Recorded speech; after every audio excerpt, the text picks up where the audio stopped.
Shri Swami Samarth. Welcome back to my mini log. इथं मी केसांसाठी तेल बनवत होते. यामध्ये कोकोनट ऑइल घातली आणि त्यामध्ये कांदा, कढीपत्ता, जास्वंदीची पाने, आणखीन फुले आणि ॲलोवेरा जेल असं घालून मी त्याला मध्यम आचेवरती थोडंसं असं छान उकळून घेतली, त्याचा कलर हिरवा होईपर्यंत, आणि ते बॉटलमध्ये स्टोअर करून ठेवली. याने आपले केस छान वाढतात.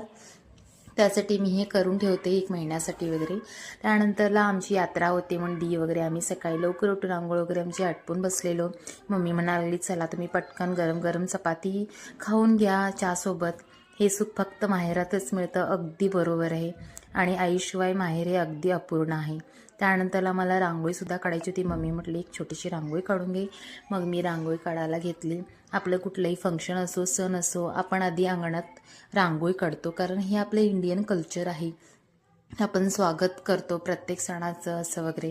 आणि त्यानंतर दीपन म्हटले की थोडंसं मी कलर तुला टाकायला मदत करते. अशा प्रकारे आम्ही दोघी मिळून छोटीशी रांगोळी काढून घेतलं.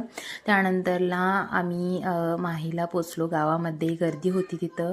हे पिंपळेचं झाड आहे, तिथं नारळ उडवतात अशी प्रथा आहे. त्यानंतरला मंदिराभोवती अशी पालखी फिरत होती. आम्ही नमस्कार वगैरे केलं, थोडंसं यात्रा फिरली आणि घरी आले. अदू थोडंसं पडला म्हणून तो थोडंसं रडत होता. उर्वी दिदी त्याला आंघोळ घालत होती. चला तर आपण नेक्स्ट ब्लॉगमध्ये भेटू. बाय.